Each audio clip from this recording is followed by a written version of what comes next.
The girl, as the leader of the Empire's three great heroes, was now scared to the point of losing control of her bladder and bowels by a single man, simply because the terrifying power he displayed was an insurmountable mountain she could never overcome in her lifetime. However, before this moment, the man, as the final boss of the dungeon, had to endure daily insults from his subordinates, because as the final boss, instead of thinking about how to upgrade and transform his dungeon each day, he was busy romancing his obedient and adorable little maid. He even created a legend in the outside world to build their love nest.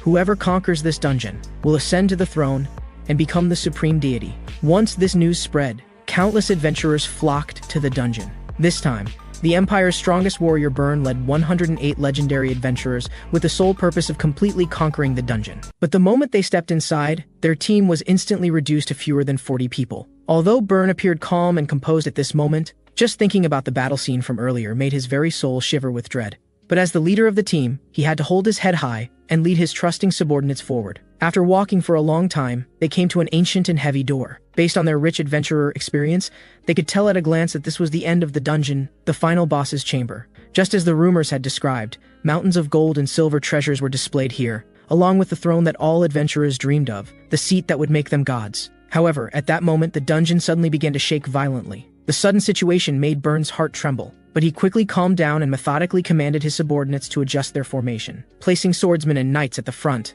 while mages used light magic to illuminate the area. But when the light orbs rose into the air, a bone-chilling coldness suddenly shot up his spine. What came into view was an indescribably massive and terrifying creature. Seeing this scene, Byrne was instantly frozen in terror. The horrible creature opened its bloody maw, and countless agonizing screams echoed throughout the entire dungeon, until moments later, silence fell once again. But just then, a skeleton slowly emerged from the darkness. Once again, I've dealt with the invaders, and you, my master, have simultaneously dealt with two formidable enemies at this crucial moment. Is that your conclusion? The being known as history's most terrifying dungeon boss now proudly lifted his head. Yes, I defeated two enemies simultaneously, the invaders and drowsiness.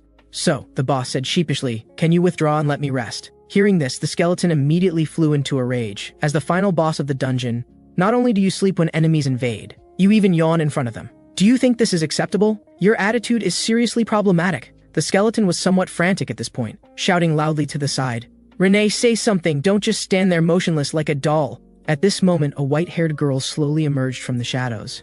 Renee thinks the boss did wonderfully this time. That matchless and powerful figure has been deeply imprinted in Renee's heart. The overwhelming love materialized and struck hard against the skeleton's smooth, single bones. The skeleton then slumped dejectedly onto a chair. How did I end up with such teammates? This dungeon is doomed sooner or later. At this point, Renee consoled him from the side. Look, the boss merely fabricated a false legend, and countless humans flocked here like moths to a flame, but those humans are far too weak. They lost most of their equipment just at the man-eating plant checkpoint. Then Renee said with a wronged expression, if the humans had passed through the checkpoint I designed, I could guarantee their equipment wouldn't be damaged. Seeing Renee's gradually declining mood, the dragon's body began to be surrounded by countless black shadows. The next second, a human figure emerged from the shadows and gently stroked Renee's head. Yes, I believe you can definitely do it. Getting this affirmation, Renee instantly became happy, but the skeleton on the side had a dark expression. You came here for a meeting, not to flirt with each other. The sour stench of your romance is going to corrode the teeth I've protected for hundreds of years. The skeleton became somewhat manic at this point, sometimes laughing heartily, sometimes acting crazy, instantly breaking the originally warm atmosphere. Renee on the side even clenched her fists and glared at him fiercely. Then Renee said seriously, the 10th Dungeon Conference officially begins. Let's get straight to the point. As we anticipated, the humans correctly attacked the man-eating plant guard's crossroads, but this time it was severely injured, with a total of 116 tentacles severed. At this point, the man said while yawning, don't worry about it. The man-eating plant's regenerative ability exceeds your imagination. If it really can't recover, then we'll just replace it with a new gatekeeper. Hearing this, the skeleton said happily, then boss, if you're hiring, please help me recruit 2 assistants so I can legitimately slack off. Without thinking, the man directly refused. You signed a lifetime contract. Don't even think about resting in this lifetime. Regardless, according to intelligence reports, the humans are reorganizing a new subjugation team. And with their unique telepathic magic, they should already know the crucial information about the vacant guard on the right passage.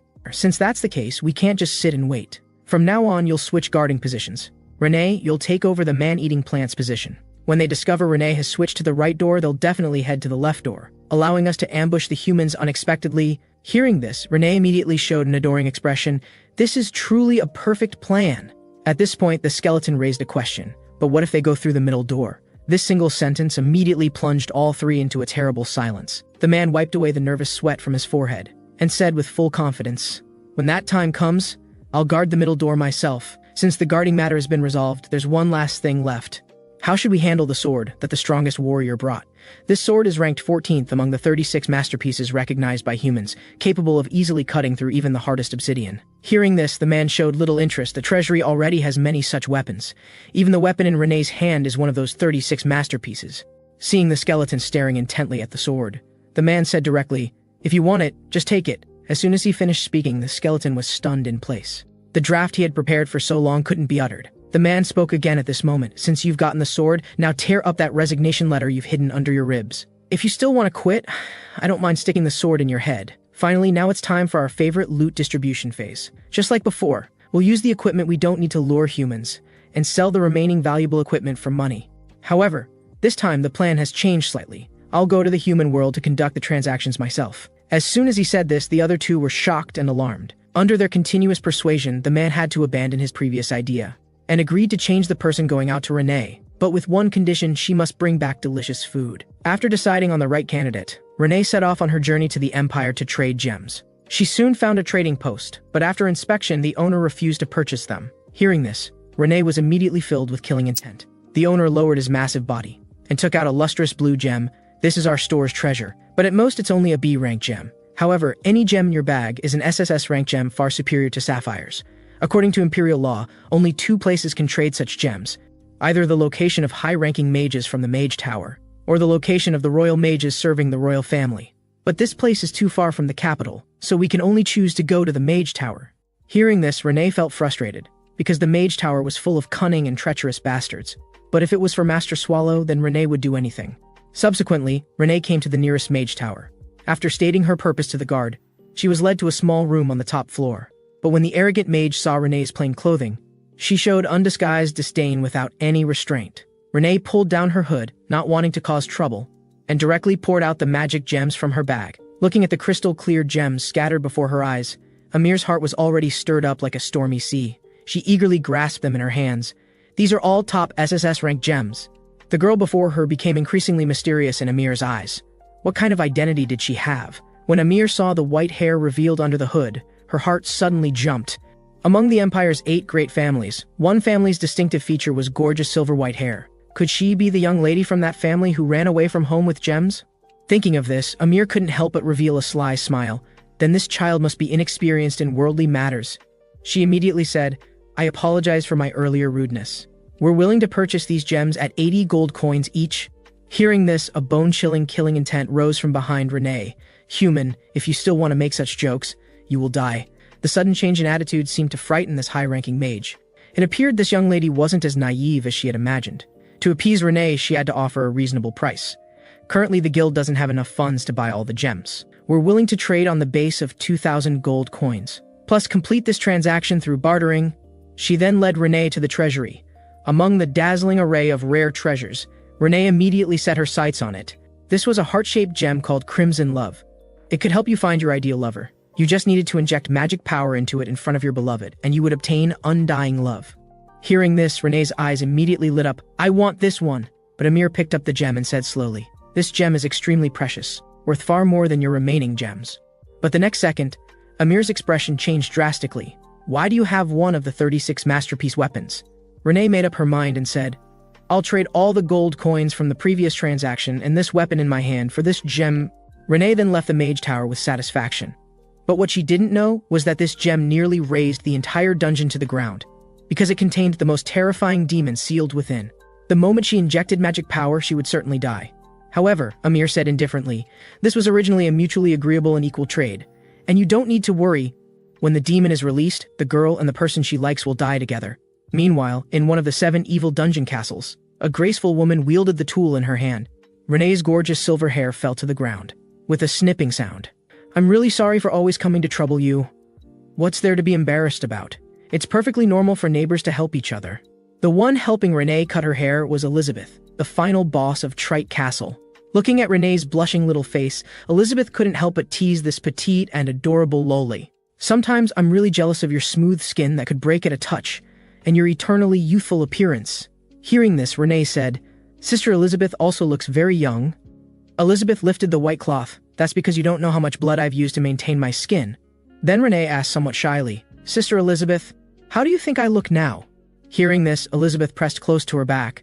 "No one could refuse you as you are now." The experienced Elizabeth could tell at a glance that this little girl's heart was stirring with love, dressed up so beautifully. "What are you planning to do?" Renee turned back with a happy smile. "I'm planning to confess to Master Swallow." Hearing this, Elizabeth was instantly stunned, then asked with disbelief, "What exactly do you like about him?" "That bastard doesn't have a single good quality." Little did she know that under Renee's love-struck filter, not at all. Master Swallow has many good qualities. In my heart, he's the most reliable person. But everyone in the entire dungeon knew that the Swallower was famously lazy, doing nothing but eating and sleeping all day. Even so, Renee still spoke of everything about the man. "Yes, he's greedy and lazy, not only eating like a pig but also snoring when he sleeps. But I still like him."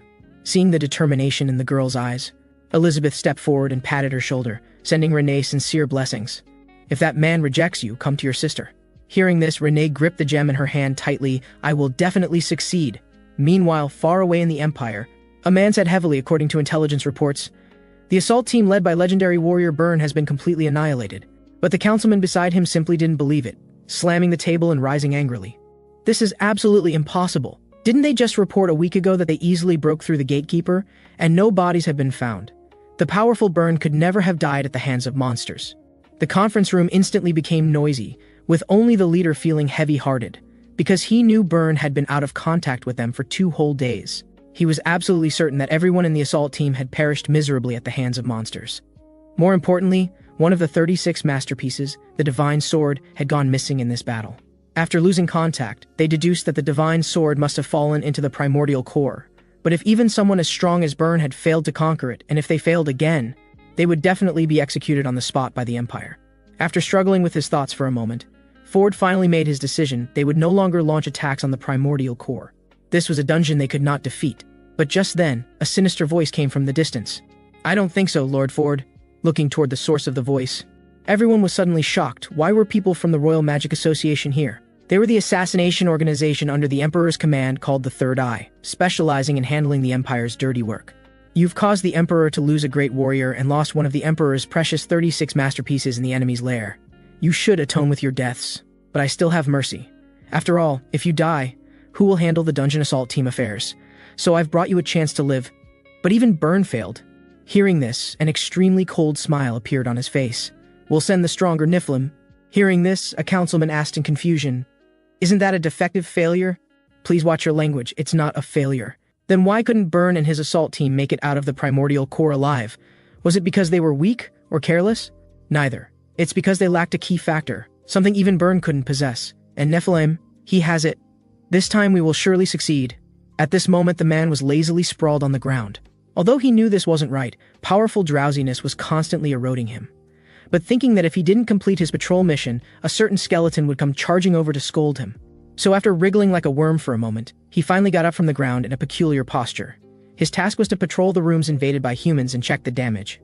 The man first came to the most severely damaged primordial core, where the Guardian was seriously injured, with fewer than 10 tentacles remaining out of 100.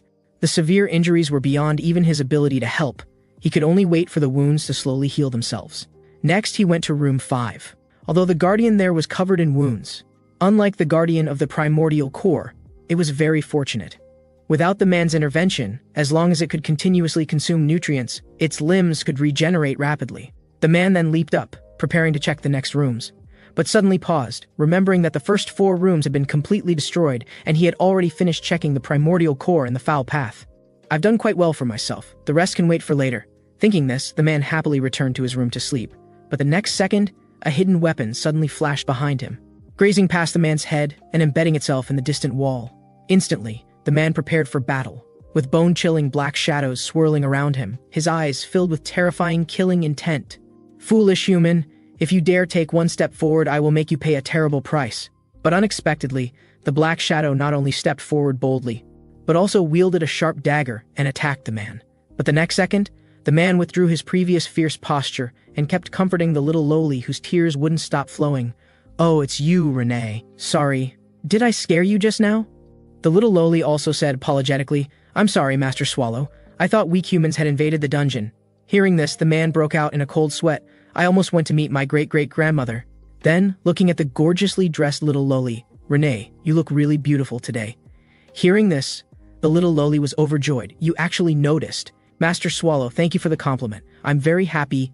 But at this moment, the man became very panicked. Large beads of sweat continuously flowing down his cheeks. What should I do?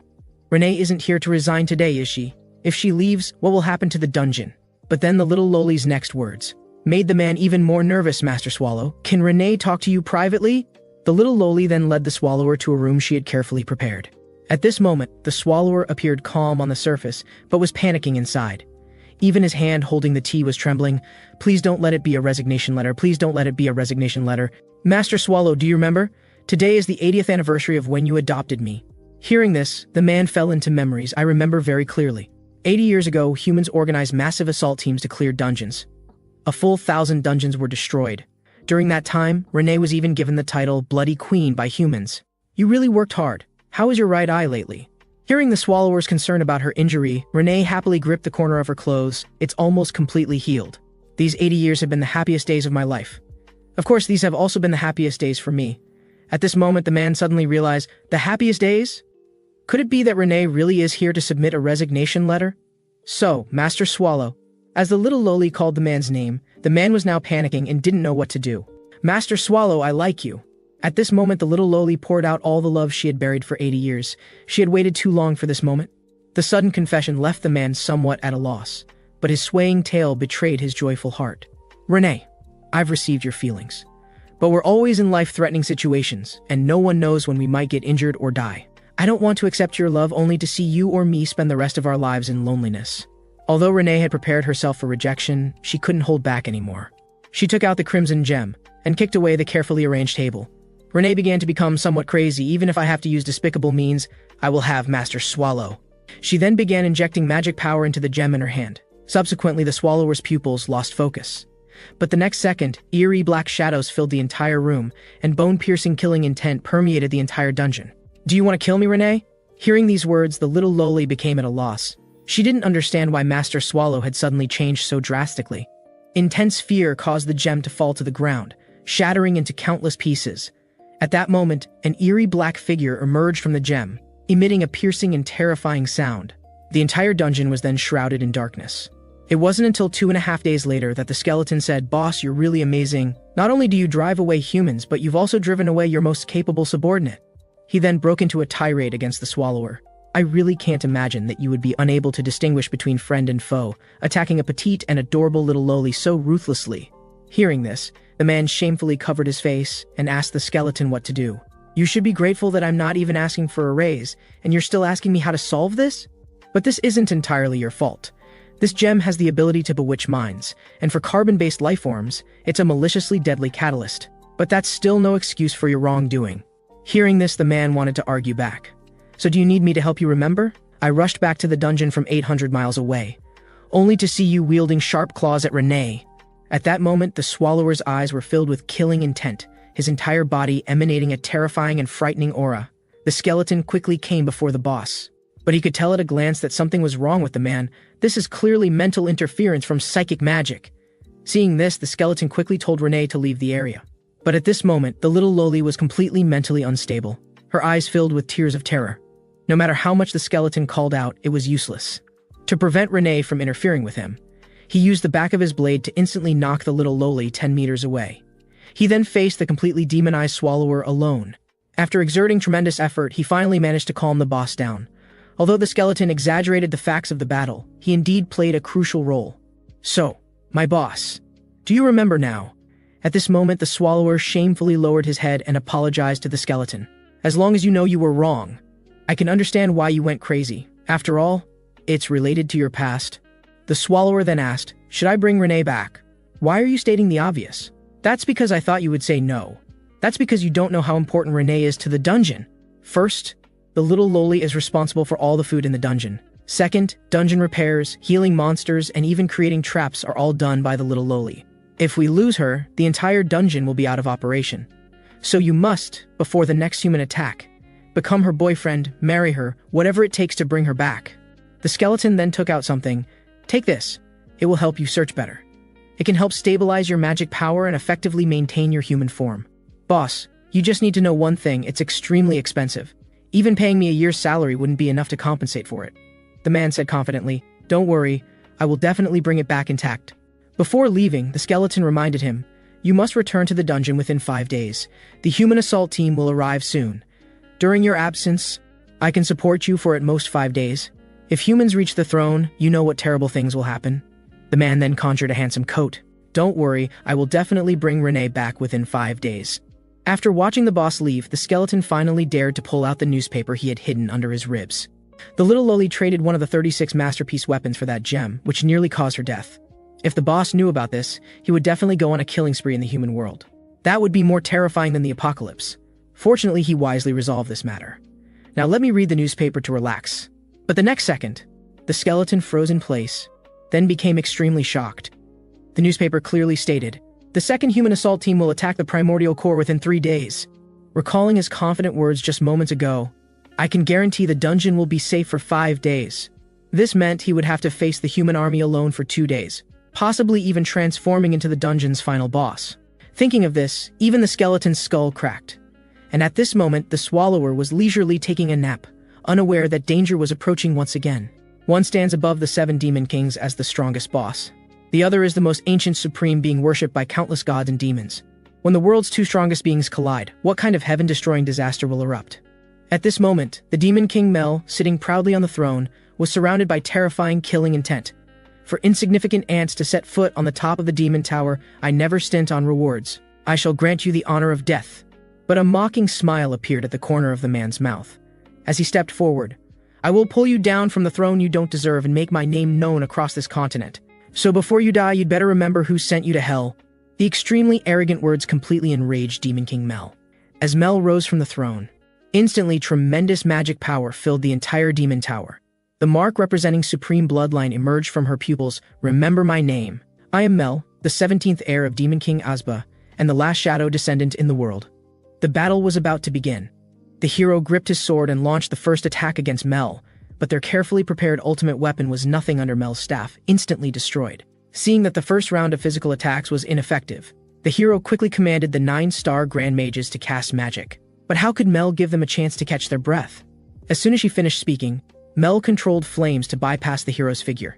Instantly, the subordinates behind the hero were consumed by endless flames. The painful wails and heart-rending screams left the hero stunned with grief, but battle was ever-changing and allowed no negligence. Immediately after, the scorching flames wrapped around the hero. At the critical moment, the hero lifted a floor tile to block this fatal strike. However, Demon King Mel had already prepared a second S-rank spell, Absolute Zero. To prevent Mel from successfully casting the spell, the hero threw his only remaining weapon, and then leaped up, rapidly ascending to Mel's front. But Mel was already prepared. Ice crystals hidden in the shadows were ready to strike, then attack the hero. But what you didn't expect was that a magic barrier rose in front of the hero, blocking the dangerous ice crystals. Mel immediately became panicked. I was absolutely certain I had killed all the mages. Why would a barrier appear in front of him? Just then, distant light caught Mel's attention. There were actually mages who had survived the endless flames. They used their remaining magic power to cast a final defensive spell for the hero.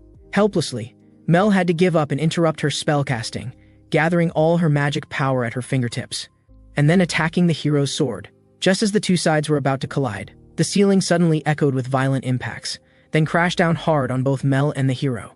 The massive impact force threw both of them 10 meters away. At this moment, they looked toward the center of the room in shock. What exactly happened? As the smoke slowly cleared, a man's figure appeared within. He asked, "Do you know where Hastings is?" The inexplicable question left everyone stunned, and they cursed at the man. "You caused us serious injuries over such a trivial matter." At this point, the hero reminded, "Although you nearly caused me to lose, you should still stay away from that demon king over there." Only then did the Swallower notice. "She's the demon king of this demon tower? No wonder I smell a familiar scent. The same scent as the first demon king from 1,000 years ago. But why is she so hostile toward me? Could it be that we're too many generations apart, creating a generation gap between us?" While the Swallower was pondering, the hero's reinforcements finally arrived. Without a word, they commanded their forces to attack the demon king again. At this moment, the Swallower still stood in place, asking everyone if they knew the way to Hastings. But no one paid him any attention.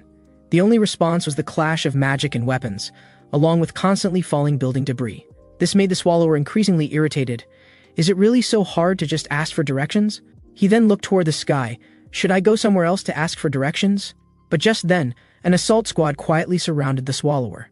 Just as they were about to approach, the next second, terrifyingly cold, killing intent flowed from his eyes. Shut up, noisy humans. He then transformed into his indescribable original form. In just an instant, all 100 humans present were completely devoured by the swallower. The scene before her eyes immediately terrified Demon King Mel. Watching the swallower approach her step by step, just a single burp was enough to make her instantly lose all color, fearing she too would be swallowed. But the next second, Mel's eyes lit up. I've fallen for you. I want to know you. She then began circling around the man. Who are you? What's your name? Why do you possess such powerful strength? Looking at the infatuated woman before him, the swallower was immediately disgusted. So Mel reintroduced herself. I am Mel, the 17th heir of Demon King Azba, and the last shadow descendant in the world. So what's your name? Looking at Mel's flirtatious expressions and movements, the swallower's disgust reached its peak. But in order to obtain important intelligence, he still revealed his name. My name is D. Just then, the swallower suddenly stopped. Suddenly remembering the warning the skeleton gave before leaving, under no circumstances should he reveal his name, or it would surely cause an uproar in the Empire and make finding Renee much more difficult. So the swallower borrowed the fake name of a man from a village he had passed through. My name is Dove Druni. Although it felt extremely awkward, this was the only name the swallower could think of at the moment. Who would have thought that Mel didn't care at all? Then I'll call you Mr. Dove from now on. So Mr. Dove, first I want to thank you. Without your timely help, I might have lost to the humans' despicable wheel of war tactics. So how do you need me to repay you? Hearing this, the swallower immediately asked excitedly, Do you know where Hastings is? But Mel's curious response left the swallower devastated. What is Hastings? How could she ask such a question? Either she was completely directionally challenged, or she simply had no idea where Hastings was. So the swallower changed his approach. Then do you know where the nearest village is? The nearest village? As far as I know, Yaz is the closest village to here. Hearing this, the swallower's expression immediately froze. Yaz, isn't that the Empire's capital? At this moment, the swallower wanted to curse. To get from Yaz to Hastings would take 2 weeks even running and crawling. The swallower immediately collapsed to the ground in despair. What's wrong, Mr. Dove? Why did you suddenly become so dejected? Do you think it's too far? Then you can take the spatial hub device. Hearing this, the swallower asked, What is a spatial hub device? It's a miracle created by humans using magic and alchemy. It has incredible spatial traversal capabilities, able to cross half a continent in an extremely short time. Hearing this, the man jumped up with a whoosh. Then where is it? So Mel led the swallower toward the imperial capital Yaz. At this time, the swallower curiously asked, Aren't you the master of the Demon Lord's castle? Is it okay for you to be away for so long? Are you worried about me? I'm very happy, but you don't need to worry about this. As the supreme sovereign worshipped by countless gods and demons, wherever I set foot becomes my domain, and within my domain, all monsters will become my army. Hearing this, the man praised, Is this the power of the Demon King? As long as you wish, you can summon a demon army capable of destroying heaven and earth, right? Of course. Then Mel smiled mischievously, though I've never actually tried summoning before.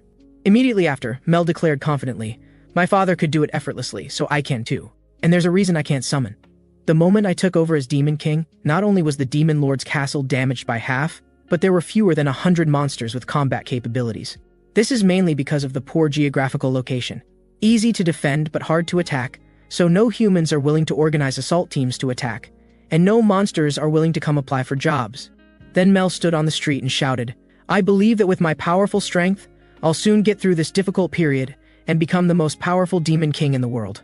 First, let me take you to collect some useful intelligence. At this moment, the swallower's view of Mel changed. She didn't seem as foolish as he had imagined. But the next second, Mel led the swallower to a bar and started chugging alcohol on her own. The swallower asked in confusion, Weren't we here to look for intelligence? Why come to a bar? After finishing her beer, Mel let out a satisfied burp, wiped her mouth and explained, It seems you don't understand human society. Bars are where all the intelligence from across the continent is gathered. People from all directions congregate here, and as long as you listen carefully, you can obtain first-hand intelligence from all over the world. And you, Mr. Dove, you just need to collect the intelligence you need. However, there may be some unexpected surprises along the way. Hearing this, the swallower praised, This is indeed a very good method. But just then, a noisy crowd in the distance caught his attention. He saw a group of burly men standing in front of a bulletin board. The swallower casually took down a notice, which turned out to be a recruitment notice for a dungeon assault team.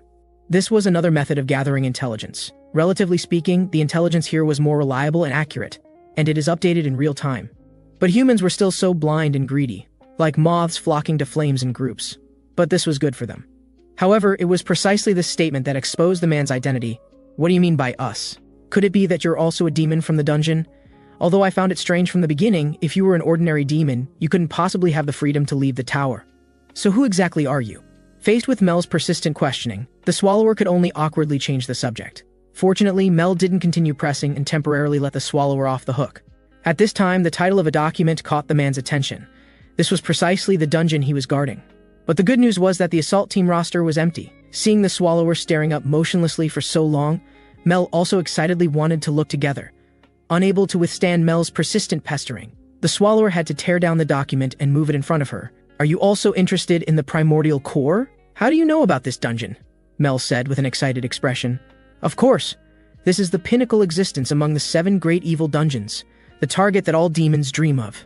And even more famous than the primordial core is the final boss ruling the dungeon, an ancient and unspeakable entity that strikes fear into all guardians, the strongest demon, the Swallower, who is also the demon I admire most.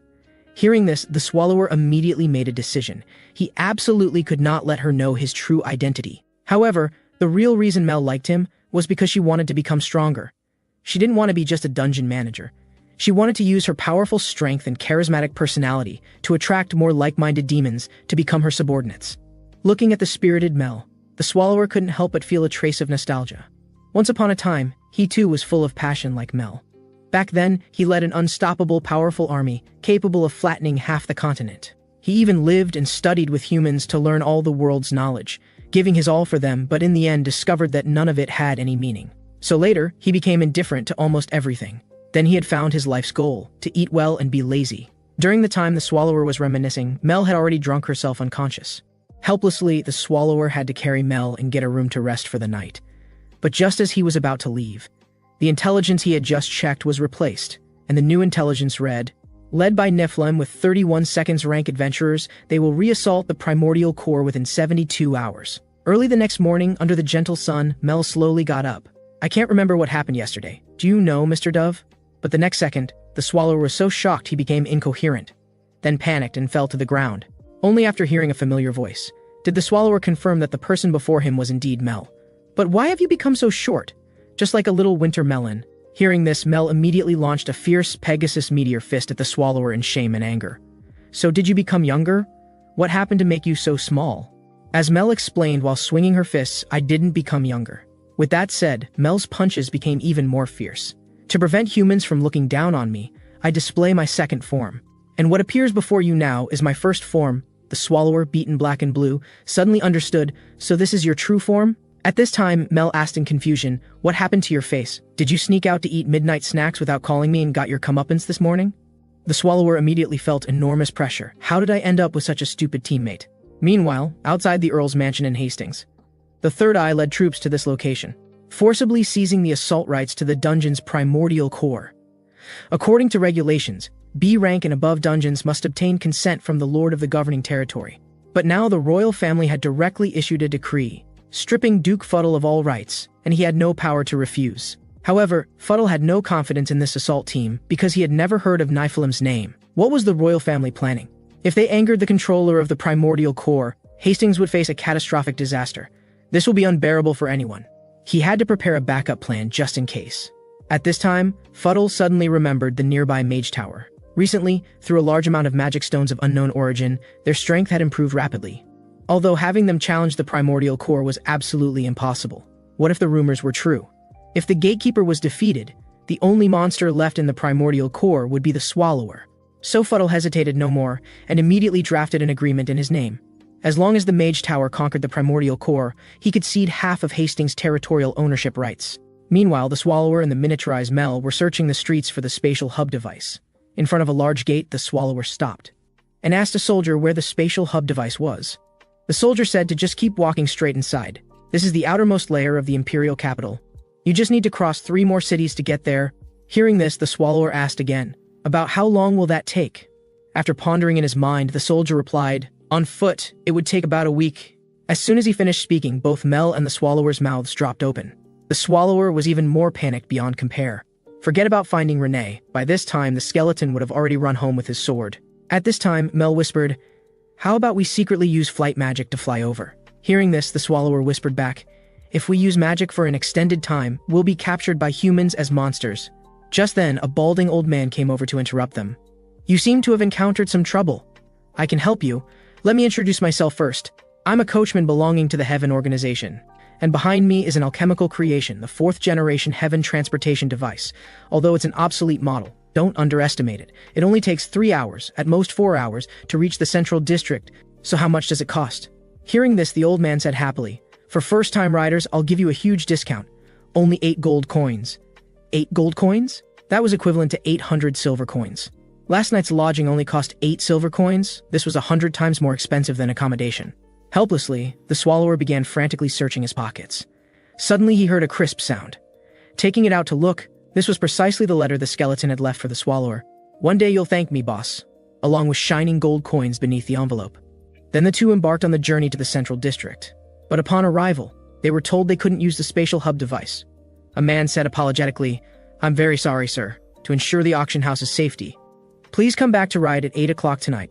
If you're interested in the auction house, you can also participate to pass the time, because there's a very precious item there.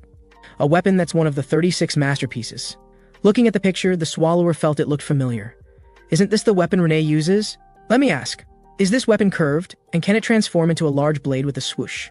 However, the Swallower actually knew very well that there was only one weapon with such a peculiar appearance in the world. This was Renee's weapon. But why would it appear in human hands? You have to know that even the controllers of the 6 great Demon King castles were no match for Renee. She was known as the Bloody Queen. Her power is so great that even I dare not provoke her lightly. At this moment, the Swallower immediately remembered that when Renee left, she had left without taking her weapon. Even without a weapon, the skeleton was still a peerless existence. But without her weapon, Renee was like a human who had lost their hands and feet. Thinking of this, the Swallower's magic power began to go berserk, and even Mel felt that bone-chilling killing intent. At this moment, a terrible thought cycled through the Swallower's mind. Renee might have died miserably at the hands of humans. Weak humans actually dared to kill someone I cherish. I will make you pay a painful price. At this time, the Swallower's pupils suddenly contracted, and the bone-chilling killing intent materialized and instantly filled the entire room. The Swallower stepped forward with the intent to destroy this world, and in an instant, black magic power drilled into the man's head. Accompanied by anguished wails, the man's insides were torn to shreds and he died on the spot. At this moment, the Swallower had completely lost his rationality, with only one final thought remaining in his mind, to flatten this entire continent. Let everyone accompany Renee to her grave. Even though Mel desperately tugged at the Swallower's clothing and wanted to stop him from committing such brutal killings, all she got in return was his gaze filled with killing intent. Hundreds of eerie eyes stared fixedly at Mel, as if just one wrong word from her would result in her immediate death. Tell me, is there really only one guillotine fang in this world? At this moment, although Mel was very afraid, she still spoke the truth. As far as I know, there's only one in this world. Hearing this, the magic power on the Swallower's face became even more violent. He flung away Mel's hand. Thank you for your help these past few days, but I no longer need you. I already know how to get to Hastings. Now I'm going to retrieve my companion's weapon. You can leave now. With that said, the violent aura around the Swallower rose again. You'd better leave here quickly, because he knew very well that when he lost his rationality, the entire empire would be left barren. Mel anxiously called out to the Swallower. The companion you're looking for. Is it a silver-haired petite girl who is also known as... The moment Renee's title was spoken from Mel's mouth, Bloody Queen, the Swallower could no longer maintain his human form. At this moment, although Mel was trembling with fear, she continued, From your reaction, I must be right. At this time, the Swallower forcibly suppressed the killing intent in his heart. Shut up. Don't make wild guesses. Or don't blame me for not showing mercy. At this moment, Mel became even more certain of her guess. Although still somewhat afraid, even if you speak to me in that terrifying tone, I won't be scared. And I already know your true identity. Miss Renee is the gatekeeper of the dungeon's primordial core, so obviously, someone who would call Miss Renee their companion must be the controller of the primordial core, Master Swallow. Hearing this, the Swallower's heart shook, and the terrifying killing intent completely dissipated at this moment. Then he helplessly admitted, Yes, I am the Swallow. You're Master Swallow's capable subordinate. At this moment, Mel said proudly, See how clearly I guessed everything? Praise me, praise me! The words that were on the tip of his tongue suddenly stopped. I take back my previous statement. You're not a very reliable and powerful companion. You're just a dim-witted fool. And I won't easily abandon my friend. I have to find her and avenge her. You wanted to send me away because you were worried I'd get hurt. Don't worry, I will definitely help you solve this problem. The Swallower looked at Mel in disbelief. How could a dignified Demon King act so rashly in her logic? Hearing this, Mel said proudly, "Only humans need to think about complex problems. As the Demon King, every word I speak will surely become truth." What kind of Demon King is this? So Mr. Dove, please don't show that terrible expression from before. Those strange tentacles emerging from behind you were really too frightening. But I'm so glad you've returned to normal. From now on, I'll stay with you always. Please don't worry, and please promise me not to speak with that expression and voice from before. The scene shifted. After disguising herself, Mel in her mature form brought the Swallower to the auction house entrance. "Young man, I'm here to participate in the auction. Where do I enter?" The guard had never seen such a beautiful woman and stammered in reply, "This is the auction house entrance. Just provide your names for verification." "I'm Meyer from the Agria family, and he's my attendant, Dove." But the guard searched through the list 3 times and couldn't find their names. He said apologetically, "I'm very sorry, you're not on today's invitation list." But the next second, the Swallower's huge fist smashed into the guard's face. "Now we're on the invitation list, right?" At this time, the Swallower looked at Mel with disgust. "So could you change your appearance? We're here to cause trouble, not actually attend an auction." Meanwhile, in Trite Castle, one of the 7 great dungeon castles, Renee collapsed on the bed with tears streaming down her face, her pupils completely devoid of focus and emotion, constantly murmuring, "I'll never return to the primordial core again." But memories of the past kept replaying in Renee's mind. That was the day she first met the Swallower. Raging flames devoured the entire graphite forest. Greedy humans had burned down the domain of Graphite, the lord of the forest, in order to mine magic crystals buried deep underground. Even though the Swallower rushed there as quickly as possible after receiving the news, it was still too late. He could only slaughter all the culprits who had set the forest ablaze, as a memorial to all the life that had died in the forest. It was then that the Swallower discovered a white-haired girl locked in a cage by humans. She was a non-carbon-based life form created by humans using alchemy. From the day she was created, she became a test subject for shameless humans. Day after day of cruel torture had already shattered the girl's spirit. The Swallower stood before the cage, very hesitant, should I kill her, to avoid witnesses appearing? But the girl before him seemed to remind the Swallower of his past. Then he broke open the cage that had imprisoned her for decades. "From this moment on, you are free. You will have the ability to make your own choices." This monster-like man before her ignited the flame of hope that had long been extinguished in the girl's heart. As the Swallower departed into the black night, only then did the girl dare to carefully stand up and step out of the cage that had confined her for so long. At this moment, she still couldn't believe that she had gained freedom just like that, no longer having to endure such painful torment. Until she saw the enormous light falling from the ceiling. Emotions that had been dormant for so long stirred at this moment, and tears flowed from the corners of her eyes. The timeline returned to the present. Feeling troubled, Renee sat on a stone. At this time, a woman in a black cloak called out her name. The Empire had already sent an assault team to the primordial core, but Renee stubbornly refused. "No matter how much you try to persuade me, I will not return to the primordial core." The woman slowly walked toward Renee. "I'm not here to persuade you to go back. What I hope for more is your happiness. I hope you can gain freedom and make your own choices. But think about it. When they discover you're missing, they will definitely search the entire continent for you. If they find out you've been deceived or bullied by humans, never mind what the Swallower might do. What do you think Patrick would do? If you truly want to live in seclusion from now on, then you should permanently erase all traces of yourself. You don't need to be so heartless. Trust that usually unreliable skeleton Patrick. He'll handle everything. If you want to solve these problems, now would be best." Hearing this, Renee fell into deep thought, gripping her clothes tightly.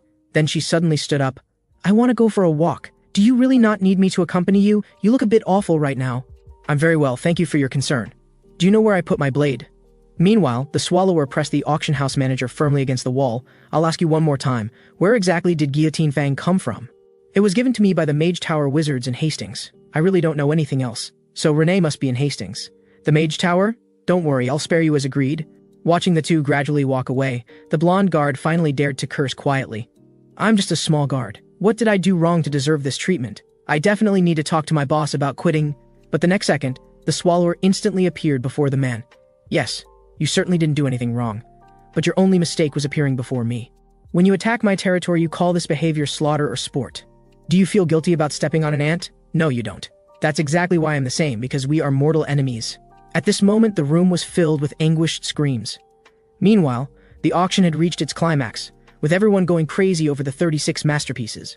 Even Ewans, the captain of the Empire's strongest Black Wolf Knights, participated in this competition. Just as the auctioneer was about to make the final decision on the weapon's ownership, a black magic power silently appeared behind him. The next second, black tentacles pierced through his body. The sudden bone-chilling killing intent shocked all the Black Wolf Knights tremendously. Such enormous magic power could actually conceal itself from their senses and infiltrate the auction house. At this time, the Swallower was surrounded by terrifying killing intent, his tremendous magic powers suppressing everyone present so they couldn't move. Who can tell me where Guillotine Fang, one of the 36 masterpieces, is? At this moment, the Swallower stood proudly above the crowd, his powerful pressure intimidating Yuan so she dared not move rashly. But a hero's duty is to protect the people, even suppressing survival instincts to rekindle determination. Just as she was about to step forward and fight the Swallower to the death, Garo desperately grabbed her sleeve. "Don't go, you'll die." Yuan had never seen her so panic-stricken, only because the terrifying magic power emanating from the man before them had completely exceeded Garo's comprehension.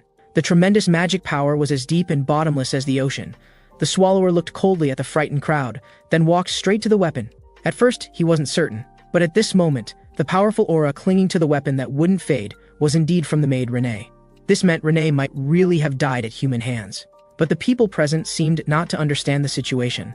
The man saw his expensive weapon about to be taken by a strange man, and angrily called for guards. "Why don't you quickly arrest this thief?" Little did he know this action completely enraged the Swallower. Very good. That's exactly what I was thinking. With that said, a terrifying killing intent shot skyward, and tremendous magic power transformed into blades attacking the crowd. But just then, a figure flashed through the crowd.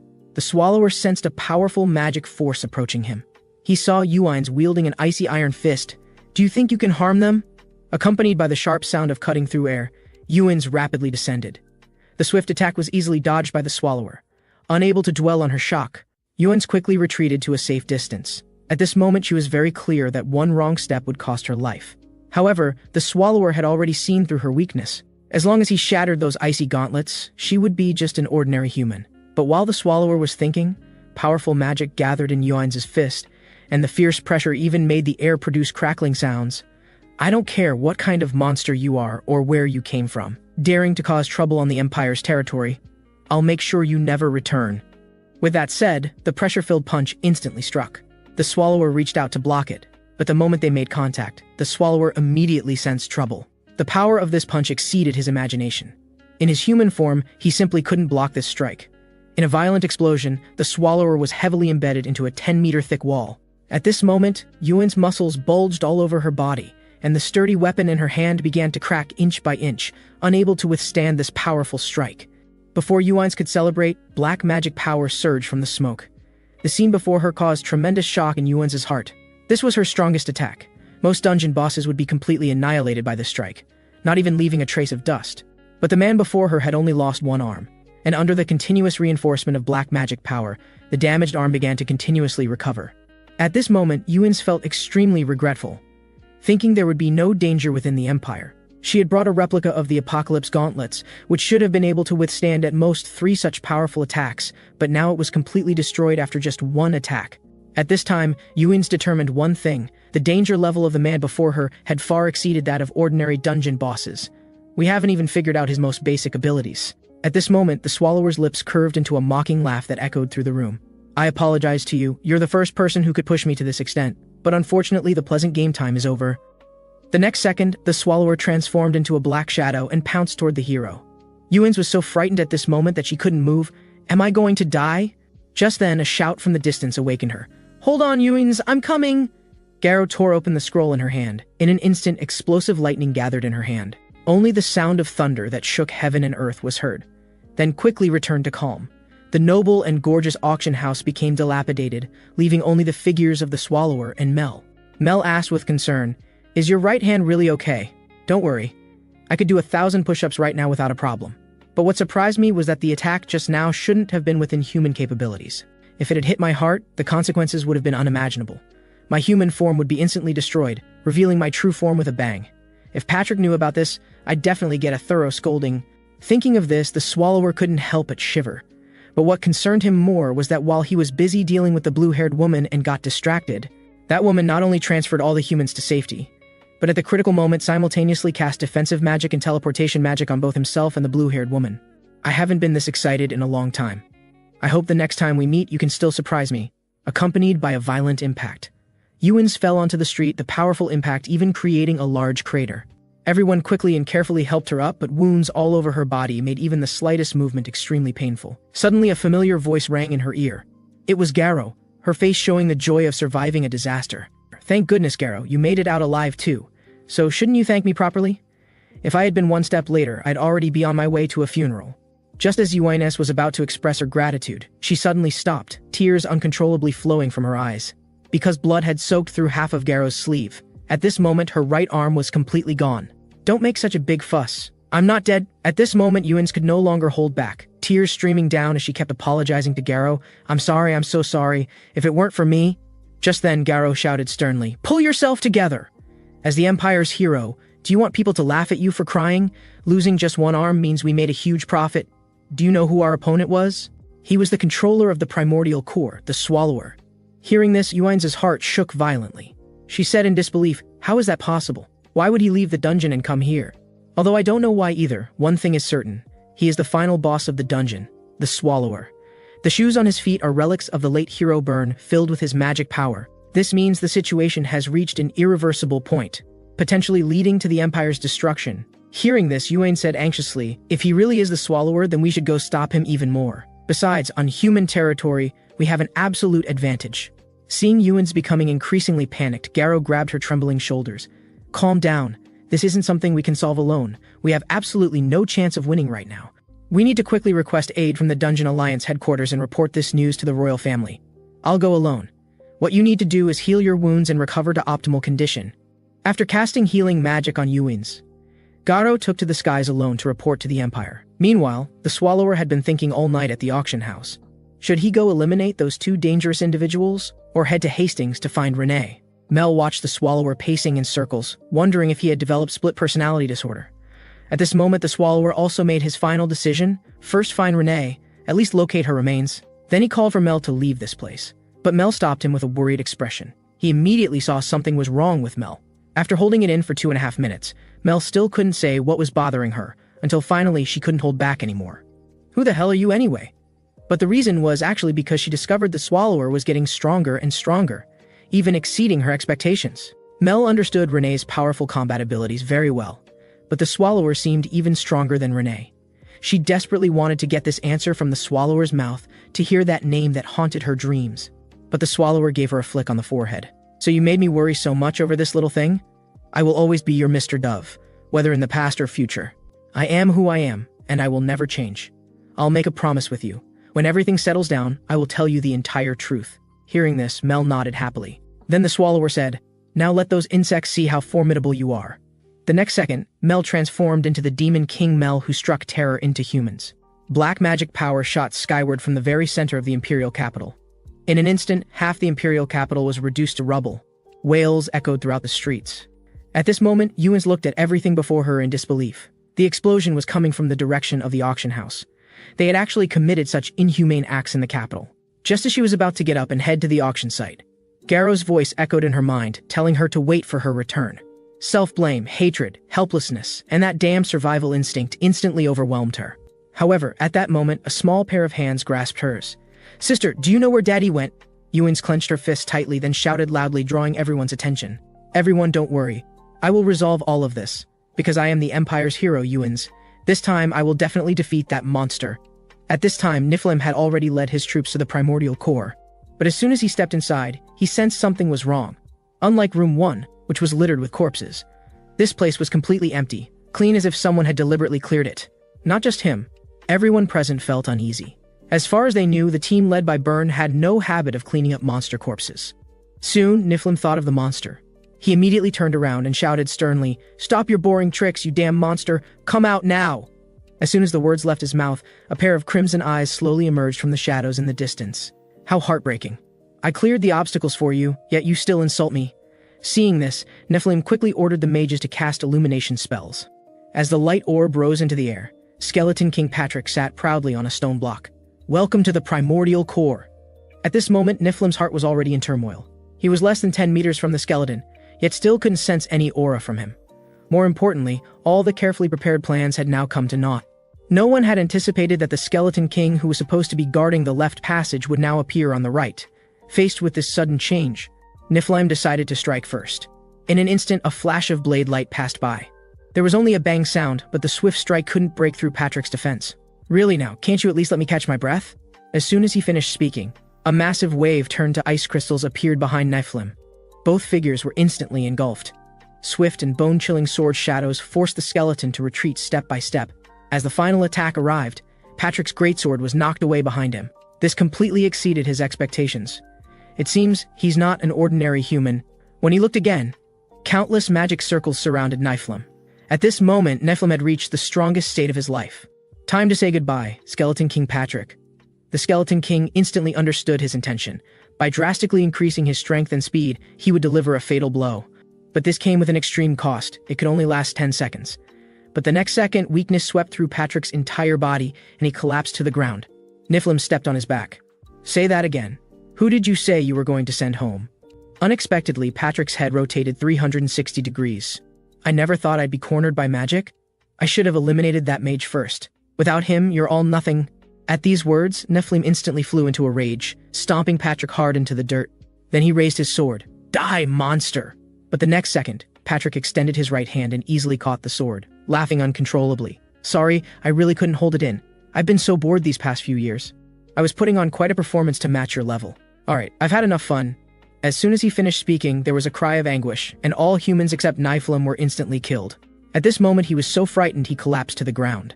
So far, among all the people who have seen me, Patrick, not a single one has left alive. It seems you only have a superficial understanding of me from books and don't know my true power. Then Patrick threw the green-haired man in front of Nephilim. He was the only one with some skill. Didn't expect he knew a bit of holy magic. I'm still itching from it. Nephilim is your name, right? He kept calling your name even as he died. With that, Patrick began mimicking the green-haired man's tone, repeatedly shouting Nephilim. Faced with Patrick's face-to-face humiliation and mockery, Nephilim responded with an international friendly gesture. The next second, Patrick raised the sword in his hand and pierced it straight through Nephilim's body. Only after Patrick had gone far away did Nephilim dare to slowly open his eyes. How could I possibly die? Looking at his companions' corpses lying in pools of blood, Nephilim slowly lowered his head, then opened his bloody maw.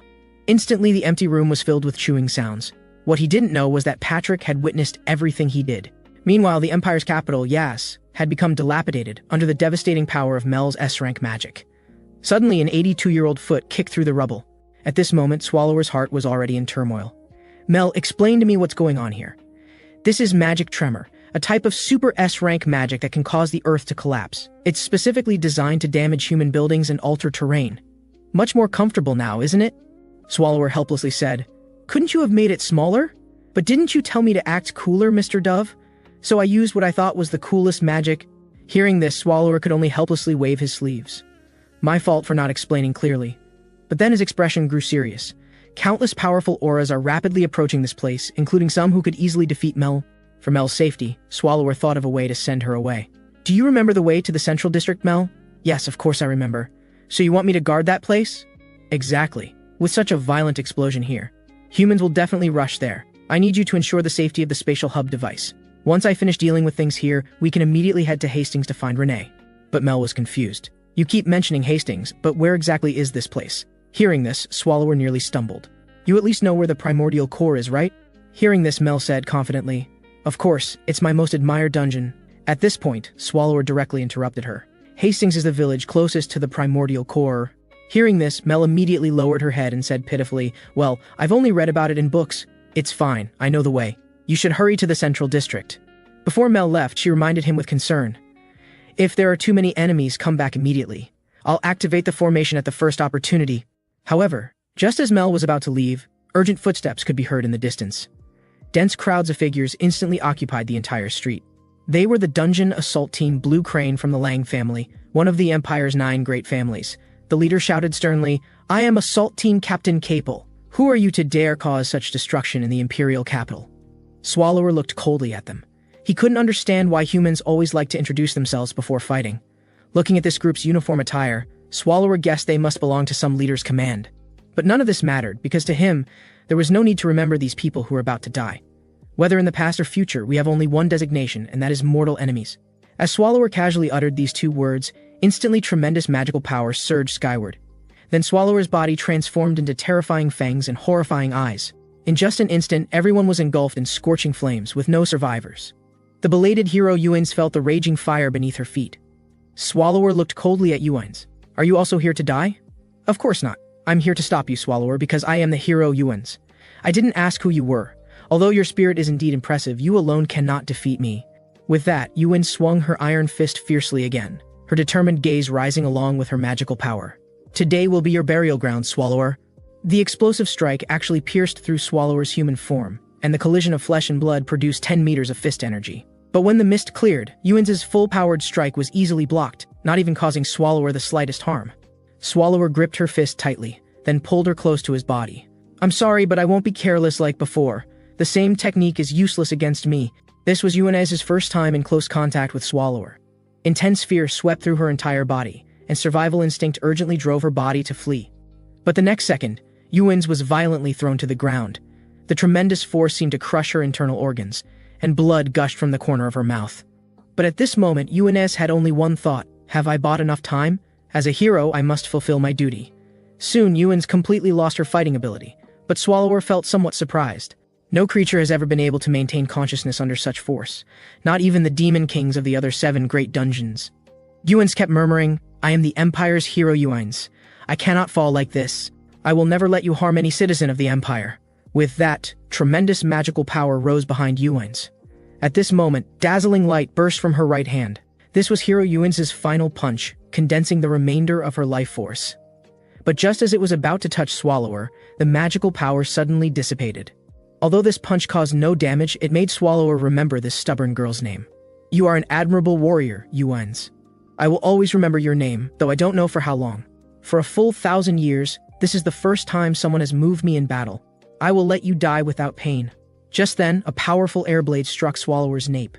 It was precisely this moment of distraction that allowed the arriving reinforcements to successfully rescue Yuan's. This immediately filled Swallower with fury. "Why do you humans always like to come one by one?" At this time, an apology came from the crowd. "We're very sorry for using underhanded methods to save Yuan's. Please forgive our transgression. You attacked the back of my head. Do you think I'll let you go?" "We're very sorry, Master Swallow. Though this introduction is somewhat late, I am Adele Bria, commander of the Black Wolf Knights." At this time, Renee had returned to the magic tower. She wanted to reclaim everything she had lost here. Not only did she want to retrieve her weapon, but she also wanted to make the tower's master pay for deceiving her. At this moment, Renee emanated a cold aura. The chattering gatekeeper before her made her increasingly irritated. Upon learning she couldn't enter the magic tower, Renee revealed the cold blade in her hand. When she appeared again, she had instantly moved behind the guard and split him in two. Actually, from the very beginning, Renee had thought that human magic towers were similar to dungeons composed of humans. To reach the tower's peak, she just needed to notify the top floor like humans do. At this moment, Renee appeared like Satan descending in everyone's eyes. Wherever her blade passed, nothing survived. In just one encounter, they were mercilessly slain by Renee's blade. However, as soon as Renee reached the top floor, she encountered Amir. The terrifying power Renee displayed confirmed her long-held suspicion: she's not human. At this moment, Renee asked coldly, "Where is Guillotine Fang?" However, she was met with Amir's merciless mockery. "It's already mine. Why should I tell you? But there's one thing that really bothers me. Why are you still alive?" Hearing this, Renee raised her blade, ready to strike. But this action was again met with Amir's merciless laughter. Someone actually wants to use scrap metal against the magic tower master's magic. Then a barrier rose before her. "Don't you know? A blade without any attributes is useless against magic." But the next second, the barrier before Amir suddenly shattered. The blade not only destroyed the barrier but also whistled past Amir. At this moment, Amir could no longer maintain her previous composure. No one has ever been able to shatter her barrier with iron, let alone with just one strike. At this moment, a terrible suspicion arose in her mind. Could this girl be a monster from the primordial core? But it doesn't matter. As long as I'm within the magic tower, I'm invincible. At the tower's peak is a core composed of thousands of top-rank magic stones. If I gather all the magical power here, then... However, while she was pondering, Renee had already come before her, swinging her blade and demanding fiercely, "Hand over Guillotine Fang." "I'm truly sorry, but that Guillotine Fang was already sent to the auction house long ago." Then tremendous magical power gathered from Amir's right hand onto her staff. A massive formation filled with Weya appeared above everyone's heads. Instantly, countless red lightning bolts swarmed toward Renee, forcing her back 10 meters. "I admit you're indeed strong, but don't worry, no one has ever survived this attack." At this moment, a spear called Gungnir suddenly appeared, surrounded by black lightning that even damaged space itself. The next second, countless explosive lightning bolts followed the spear in succession. Seeing the attack about to arrive, a flash of determination crossed Renee's eyes. Then a violent explosion erupted from the magic tower's peak, echoing throughout all of Hastings. As the smoke cleared, several magical spears had pierced through Renee's body, and dark red blood gushed from her mouth. So I overestimated you after all. Clearly human, yet pretending to be a monster. At this moment, a trace of pride flashed across Amir's face. She was absolutely certain that even ordinary dungeon bosses couldn't withstand this magic. However, the next moment, Amir's pupils suddenly contracted. Instantly, agonized screams echoed throughout the room. Her staff fell to the ground with a clang as she lost both hands. Why? Why? You were pierced by me, yet you can still attack? At this moment, Renee looked at her coldly. Shut up. What's the big deal about broken arms? If you can hand over Guillotine Fang, I might spare you. At this moment, survival instinct reached its peak in Amir's heart. She completely lost her former elegance, crawling toward the outside in a twisted posture. But Renee kicked her spine, breaking it and leaving her unable to move. At this moment, relief appeared in Renee's eyes. I've finally erased my last trace. So where should I go now? The severe injuries left Renee unable to hold on any longer. She leaned weakly against the wall. Intense drowsiness swept through her body. I'm tired. It would be nice to just sleep like this. But the next second, an exclamation drove away Renee's drowsiness. Looking back, the green-haired man was tightly holding the collapsed Tower Master, shouting with worry, "Wake up, Tower Master! How are you?" However, in Renee's eyes, a cold gaze completely mismatched with his tone appeared on the green-haired man's face. Then he took out a sapphire blue gem. Calm down, Tower Master. Can you see the gem in my hand clearly? However, blood had already blurred Amir's vision. She could only vaguely make out a glimmer of light. Hearing this, the green-haired man let out a sinister laugh. It's all right, Tower Master. As long as you touch this gem, your injuries will heal completely. At this moment, Renee's small nose wrinkled immediately. Isn't this the same type of gem as the Crimson Gem? The eerie black shadow within it. She would never forget it in her lifetime. That was one of the reasons she left the primordial core. Then the gem lightly touched Amir's forehead. But the next second, her pupils suddenly contracted and turned red. Eerie and strange black magical power emanated from Amir's body. Then her body began to continuously expand. I won't let you destroy the magic tower. You've made too many enemies, haven't you, Miss Renee of the primordial core? Seeing the green-haired man speak her name, Renee's alarm bells immediately went off, and she instantly drew her weapon. But strangely, the green-haired man bowed to Renee in thanks. Thank you for letting me complete my experiment. But if I just left like this, you would definitely come looking for trouble. So I'll have to ask Miss Renee to disappear as well. With that, Amir's body began to rapidly expand and reorganize, until it became an indescribable, eerie existence. The massive form was like a messenger from hell. But at this moment, Renee stood motionless. Her broken body and ordinary weapon no longer allowed her to defeat the opponent before her. More importantly, she could no longer see everything clearly. Facing the attacking monster, Renee couldn't help but sigh. I should have executed Master Swallow on the spot back then. But this is fine too. This way, there are no traces of Renee left in the world. However, you cannot use your filthy hands to cover up Master Swallow's scent on me. With that, she used the last bit of strength in her body to drive her blade deep into the monster. However, Renee ultimately loosened her grip due to her severe injuries and was whipped away by the monster. If I die, will Master Swallow be sad because of it? However, this scene was witnessed entirely by Swallower.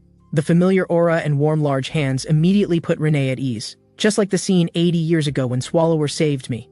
At that time, Renee had completely lost the meaning of life, until that person appeared before her, Master Swallow. Then Swallower gently placed Renee on the ground. Then he called out in a low voice, "Just wait here for a moment." Then he strode toward the monster that had fallen with Renee. So, are you ready to face your death? At this moment, Renee felt as if everything was like a dream, but the warmth of Master Swallow's hands made her sink into it. After Swallower saw the monster before him clearly, he had only one feeling. This thing is truly hideously ugly. Instantly, the monster was intimidated by this domineering punch. Its eyes were filled with fear and confusion about the unknown power. However, this punch was just an appetizer. What followed was countless spikes that Swallower unleashed. In pain, the monster roared angrily at Swallower, but the louder it screamed, the faster its blueberry juice leaked out. Its eyes were filled with anger and killing intent toward Swallower. Swallower was very displeased with this soft attack. Don't tell me you think you can win? As soon as he finished speaking, the monster was lifted high by Swallower. Tell me, what's 1,000 minus 7? Oh right, sorry, I forgot you can't speak. Do you understand manners or not? When someone asks you a question, you should respond, don't you know? The monster that lost its blueberry juice was like a deflated balloon. Even its gaze at Swallower became much clearer. When its pleading little hand tried to touch Swallower, Swallower sighed regretfully, then said angrily, "Who gave you permission to touch me with those hands? Fucking disgusting." During this time, Swallower squeezed blueberry juice for a full 2.5 minutes. But he discovered that no matter how much he squeezed, this thing would quickly recover. Swallower had never seen such a shameless monster. Every time it recovered and propped up its body again, it would look at him with those pitiful eyes. "Sorry, I have a flaw. I'm bad at everything, except for dealing with you." Hearing that pleading was useless, the monster immediately became furious. Its tentacles shot straight toward Swallower. "You think I don't know there's a magical source underground? Without its magical power supply, you would have been destroyed long ago. I didn't expose it only because I wanted to punch you a few more times." Just then, the ground suddenly cracked, and a massive abyssal maw appeared, swallowing both the monster and the magical source. This monster's taste can only be described in one way: like a 3-year-old unwashed sock that fell into a pickle jar. After everything ended, Swallower was at a loss for words. "Sorry, Renee, I'm late." But after hearing this, Renee remained sitting motionlessly. "Before this, I thought of many things I wanted to say to you. When I actually saw you, my mind went completely blank. I should have written it all down before talking to you. Oh right, when I teleported over, I accidentally flattened a green-haired guy. That person shouldn't matter to you, right?" After hearing this, Renee was speechless. This fool came all this way just to tell me this? Swallower then remembered Patrick's words: "Even if you have to kiss her toes, you must bring her back." "Renee, I came to apologize for what happened a few days ago. I shouldn't have said such harsh things to you. The primordial core not only needs you as a gatekeeper, I need you to—" "Master Swallow did nothing wrong to me. It was my selfish desires that made me do such things. I was too ashamed to face you." "Master Swallow, don't you hate me or find me disgusting?" To this, Swallower firmly stated he never would, because in Swallower's heart, Renee will always be his dearest and most beloved family. Then Swallower pulled out a big treasure from his pocket. The moment Renee saw Guillotine Fang, she knew Master Swallow already knew everything. Instantly, little pearls couldn't help but fall all over the ground. "Master Swallow, I'm really scared. My life isn't complete without Master Swallow." Swallower said he felt the same way. "Do you want me to spend every day missing you and looking worried? Come home with me, Renee. Everyone is looking forward to your return." Turning back to a certain day 80 years ago, when Swallower went out and encountered Lelewu again, he decided to bring her back to the primordial core. Patrick immediately became interested upon hearing she was an artificial human. This is the primordial core, filled with dark aura. Yet she stayed in the strongest boss room without any fear. This shows she has strong mental power and resistance. When Patrick asked how to settle Lelewu, Swallower said her talent was good and she could learn swordsmanship. She had also been a maid, so cooking shouldn't be a problem. "Wait a minute, boss. May I boldly ask who you plan to have teach her these things?" Swallower then pointed with his little hand. "This important task naturally falls to you." Patrick fell silent immediately upon hearing this. Swallower said he needed to sleep 48 hours a day, willing but unable. Patrick reluctantly accepted. After all, this is a request the boss made personally. "By the way, what's this child's name?" Swallower said their first meeting was a bit rushed, and he remembered it was something like Lelewu. Suddenly, Patrick noticed the girl was muttering quietly. She slowly uttered 3 words, "Lelewu." But Patrick thought it would be better for the boss to give her a name. After considering for 2.5 minutes, Swallower gave his answer. "Nothing suits a maid better than the name Renee." Patrick was about to praise the boss's talent when you fell asleep way too fast. "Come on, little Renee, you need to watch my expression carefully. For our first lesson, we'll start by learning to smile."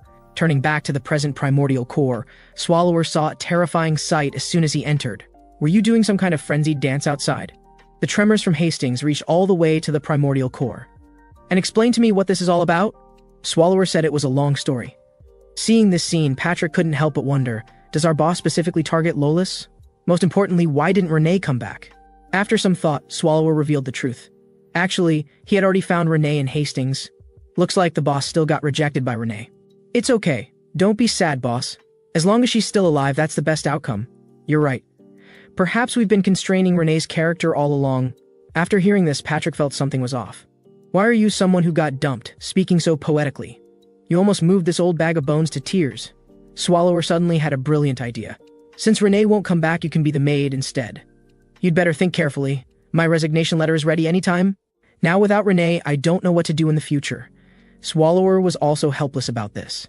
"We can only hope that someday she'll miss home and come back to visit. So for now, we can only take it one step at a time. The future path is difficult, but we can't stop moving forward." But Patrick had only taken 2 steps when he was speechless. "Boss, get up, stop sleeping, she's here." Hearing this, Swallower immediately opened his eyes wide and looked toward the cave entrance. "Have you 2 eaten? Should I go prepare dinner for you?" But Patrick immediately noticed something was wrong. Only when he turned around to confirm did he realize he hadn't noticed this point before. He immediately started a private conversation with the boss. "You gave her your eyes? Are you still sane?" Swallower gave a very firm answer. Actually, Swallower had always felt guilty because Renee lost an eye for this family. Not being able to see clearly that there was a demon in the gem was understandable. Patrick and I will always be waiting for you to come home. So next time, look carefully and bring back the real love stone. But now, to Renee, the love stone was no longer important. What mattered was that she was already together with Master Swallow. Suddenly, a drop of water falling woke Mel up. She hadn't yet figured out what was happening when she looked up and saw a skeleton sharpening a blade.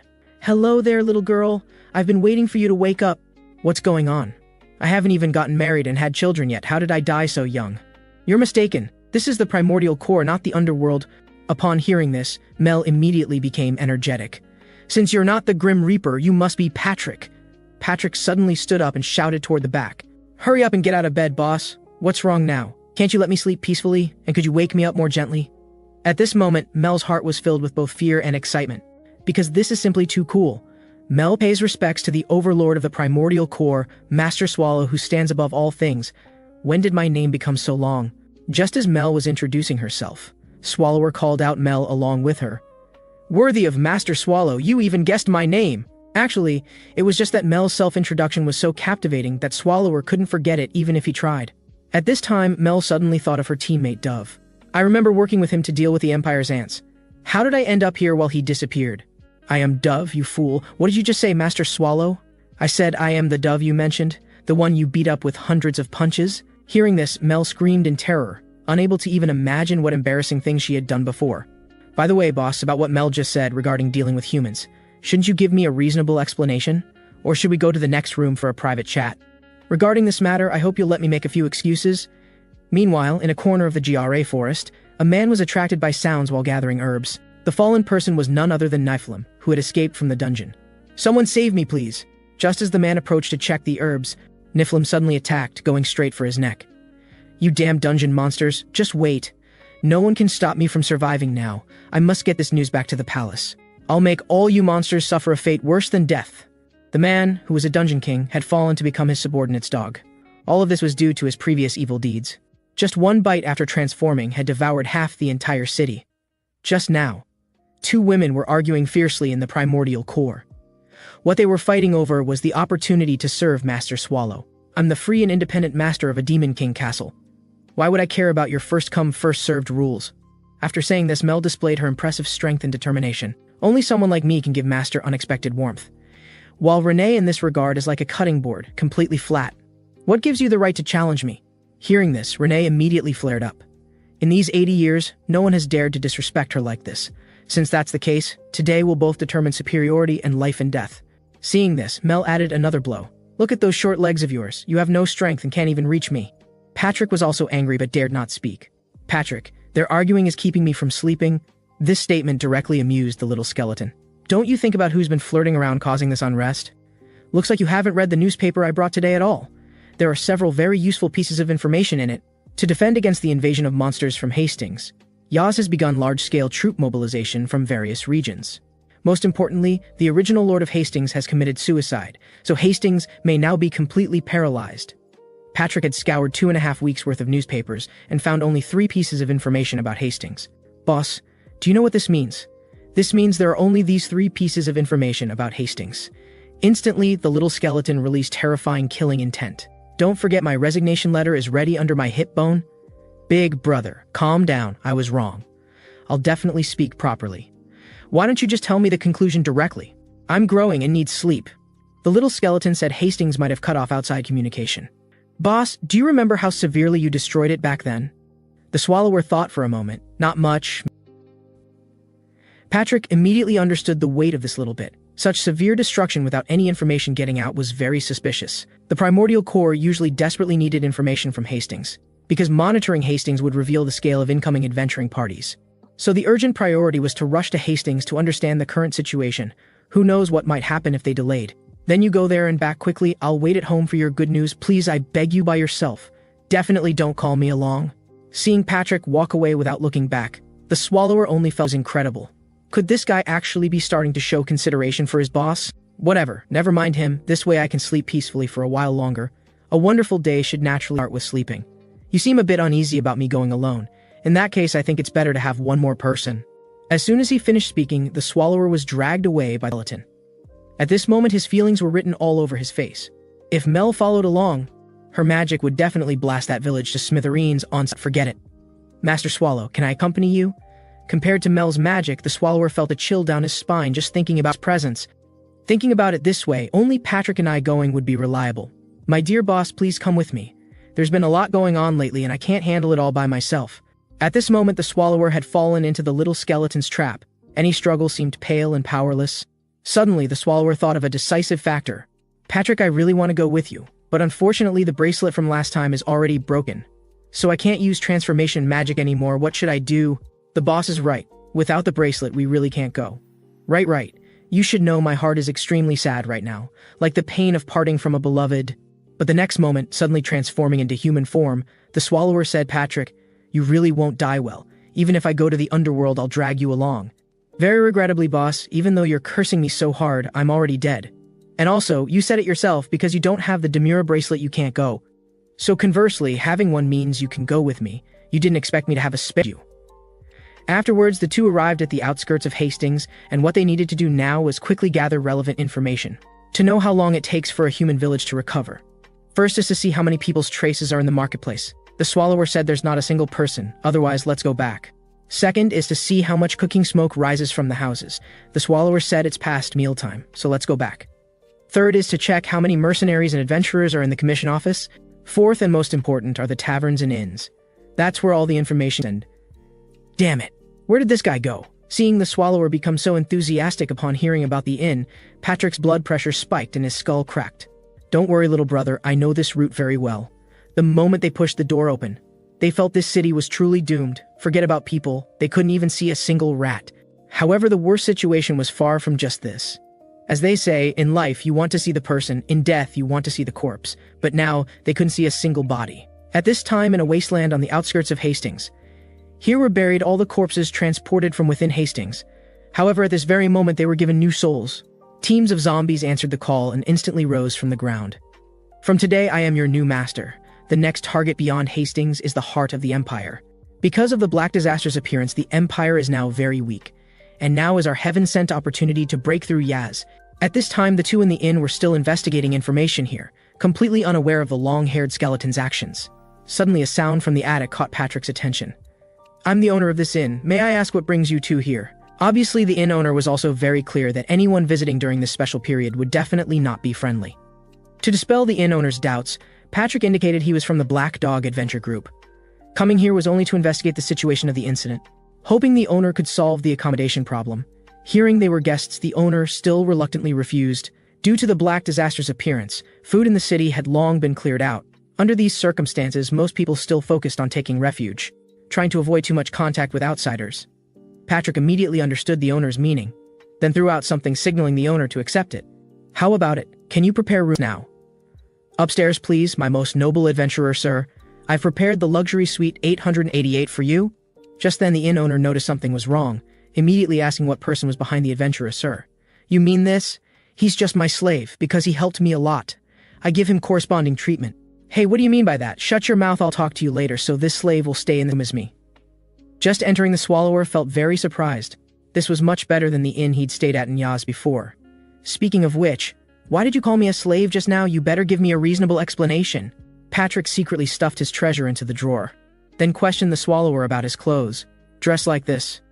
Are you saying you're the leader of the beggar gang? A slave is the master's property, others won't target you, and I'm a member of a adventure group. How could I not have a loyal hound by my side? Then Patrick said he needed to go out. Boss, aren't you dying to sleep right now? Definitely, and in my next life I want to be a stone. The Swallower suddenly felt his master had finally said something human. Youth is great, just lie down and sleep soundly. Ever since the Black Disaster descended on the Grand Plaza, the royal family needed a scapegoat to take responsibility for this disaster. This blame that should have fallen on the Lord of Hastings. Now before the royal family could act, the Lord had hanged himself. Obviously both sides had major conspiracies in this, so the urgent priority was to infiltrate the Lord's mansion and investigate the new Lord's identity clearly. And after losing their scapegoat, the royal family would definitely implicate family members, so if the new Lord was a blood relative of the old Lord, they might very likely become the royal family's new target. But when Patrick just arrived at the Lord's mansion, he noticed something was wrong. In the entire city, only here appeared large numbers of soldiers. Although taking them down would be easy, it was almost dawn, and obviously there wasn't enough time. So investigating the new Lord's identity would have to be postponed. And several suspicious points in the city caught Patrick's attention even more. Unlike humans, Patrick as an undead was more sensitive to corpses. After he broke open a secret door leading underground, a fragrance of corpses actually wafted up from the bottom. At this time, the Swallower had just fallen asleep when he was awakened by knocking. "Sorry, boss. Patrick?" "No. My master has already gone out for a walk." The owner said to thank the adventurer Sir for his generous payment. He wanted to invite both to come downstairs for a simple meal. After telling the owner his name, the Swallower asked the owner about Hastings' current situation. The owner said after the black disaster descended on the plaza, the survivors who saw that scene all fled in terror. All merchants and civilians didn't dare return to the city, so Hastings completely lost contact with the outside world. People who starved to death outside the city piled up like a mountain, so the owner advised the Swallower to leave early. Just 2.5 minutes after the Swallower went downstairs, an uninvited guest quietly opened his room window. Obviously, someone's treasure was about to be lost. Oh no, Patrick's treasure couldn't be saved after all. This was an important object symbolizing a man's dignity. Just now, the Swallower had just gone downstairs to eat with the innkeeper, and immediately a redhead secretly snuck into the room. She could tell at a glance the value of this luxury suite, and determined the owner wasn't an outsider, but a local. It looked like the room's owner was probably a merchant rich as oil, definitely hiding quite a few positive energy goodies. Not taking everything this time would be a disservice to my 2.5 hours of waiting. But just as the redhead was about to start her zero-cost shopping, a piece of clothing on the bed caught her attention. Why does this rag smell like it's been worn by a dog? Hasn't been washed for decades at least. Whatever, this thing can still be used as a bundle. But when she opened the suitcase, she seemed very disappointed. Strange, why is there nothing in here? Could it have been taken by that armored person who just went out? Impossible, his armor couldn't hide anything either. When the redhead anxiously searched through all the drawers, she finally discovered a mysterious item in the second-row drawer. A long rod-shaped treasure was hidden deep in the drawer, emanating an uncomfortable, eerie aura. Suddenly, a big question mark appeared above the redhead's head. What kind of creature would have such a large component? After 2.5 hours of investigation, when Patrick returned, he found the boss surprisingly wasn't sleeping. "You're back, master. I've been waiting for you for a long time." "Boss? I just went to the Lord's mansion planning to check out the new Lord, but the security there was too tight. I could only return empty-handed."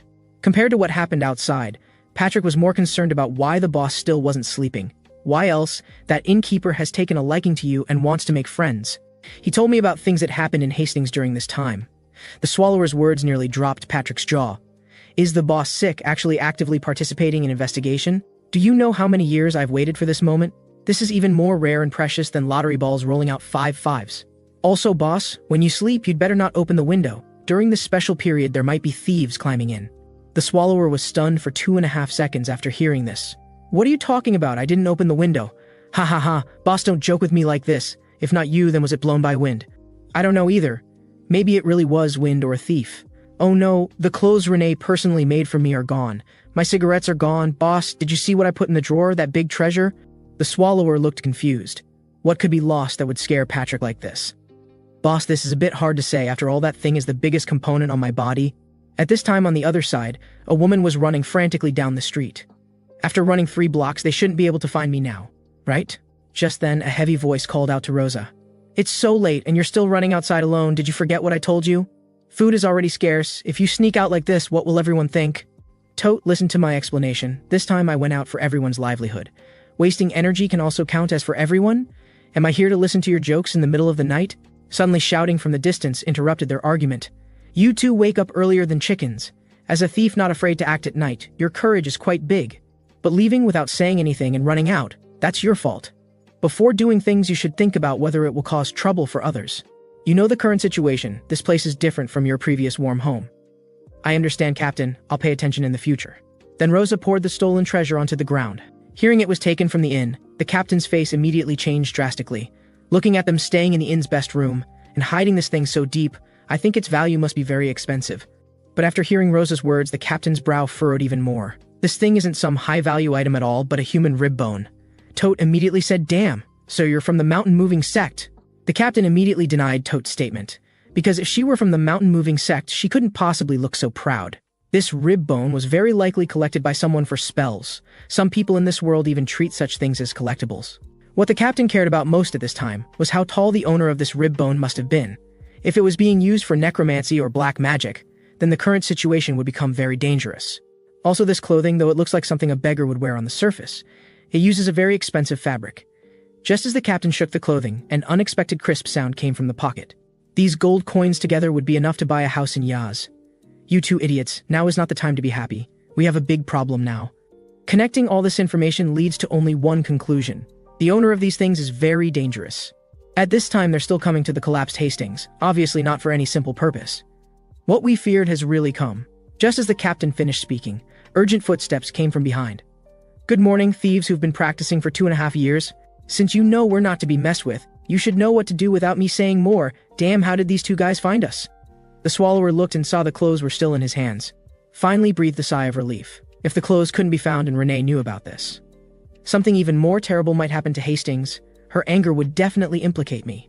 After all, I was the one who repeatedly insisted on bringing the boss out. No way, these clothes absolutely cannot be damaged by them. Then the captain immediately signaled the two behind not to act rashly. I can return it to you, but answer my question first. How exactly did you find this place? There's really nothing to it, it's just that the big treasure in your hand is calling to me. Alright, hurry up and finish this, I want to go back to sleep. Fine, I'll tolerate you once. After all, the boss's performance today was quite good. How about it, can you return our things to us now? However, the captain didn't relax vigilance because of this. Even if I return it, I can't guarantee you'll let us go. What you say seems to make some sense. According to Rosa's description, she didn't leave any traces. Which means these two are very likely black magic users. Otherwise, they absolutely couldn't achieve long-distance tracking. Are you people who live in darkness? What you say isn't wrong, it is indeed a bit dark in the cave. Sure enough, this person is a black magic user, then this rib bone is very important to you, right? Of course, after all, it's part of my body. As important as your body? In that case, I'll return it to you. As soon as the words fell, the captain threw both rib bones into the air. That bastard actually played dirty with me. Then the captain immediately signaled the two to quickly take the wounded and retreat. He would cover the rear. My big treasure. After Patrick's desperate lunge, the two rib bones were still caught without incident. However, just then, a figure slowly emerged from the dark corner. Suddenly, this man raised his right hand from the darkness. Though Patrick was confused, his brain wasn't damaged at all. The man was shocked. How is this possible? Even the wild boars in our village would die from this move. You all saw it, they made the first move. So what comes next is another story. As soon as the words fell, an assassin suddenly attacked from behind. The short blade broke on impact the moment it touched bone. The swallower's casual punch made the food he digested last night surge to his mouth. Big brother, are you a devil? No, wait, big brother, spare my life. Then the swallower asked his master how to deal with this. Patrick said our pigs at home need breeding, they're excellent stock. The man panicked and wanted to run when he heard this, but was caught on the spot by a merciless iron hand. This slap teaches you how to properly voice act. Don't tell me you want to eat something too? Very good, then buy one get one free, here's another slap for you. After a full 2.5 minutes of loving education, the swallower's clothes were also retrieved intact. What Patrick didn't expect was that the fallen Hastings still hid so many humans inside. He thought they would have a map of the village, but after searching for ages found nothing. If he knew it would waste time, he might as well have solved it directly. Patrick just turned to ask the boss's opinion. But unexpectedly, the swallower said, Master, come lie down with me for a while, it's so comfortable here, I've already dusted it clean for you. Sure enough, this kid would cause trouble if not watched for a day. At this time, someone suddenly walked out from the crowd. His trembling words caught both their attention. Big brothers. I'm sorry, I stole that thing, my brother did that voice acting. But my brother is already dead. Please, I beg you, let them go, this has nothing to do with the others. At this time, Tote grabbed Rosa. With these idiots, they never planned to leave anyone alive. The swallower was delighted to hear this. Didn't expect there were smart people among these humans. The rest is up to you, Patrick. You know what to do, right? Patrick calmly said of course he knew. Just a bunch of chickens and dogs could be solved in 2.5 seconds. As Patrick pressed forward step by step, both their hearts rose to their throats. Seeing this, Tote immediately drew his short blade to block in front of Rosa. If you dare come over, I'll die right here for you to see. Then Rosa immediately took out a treasure. Tote, I absolutely won't let you die today. After a brief incantation, Rosa's surroundings instantly burst with dazzling light.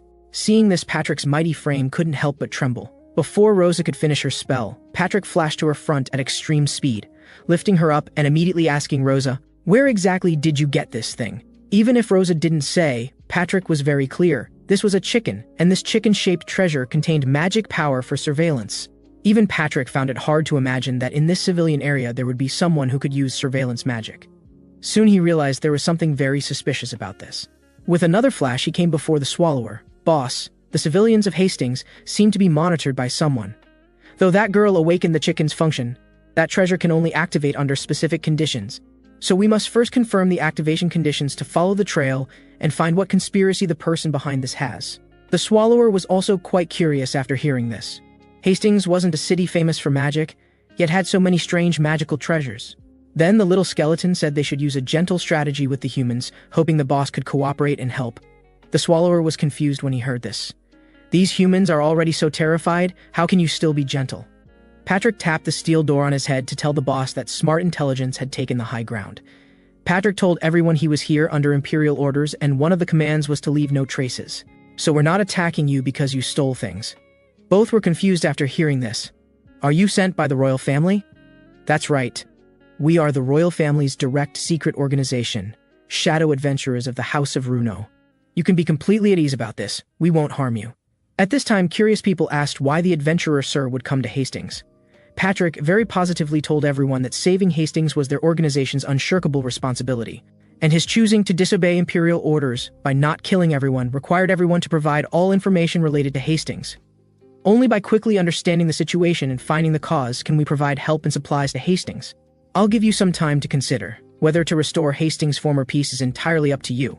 Everyone immediately began small group discussions after hearing this, and in no time, the people who had finished discussing came forward one after another to express their full support.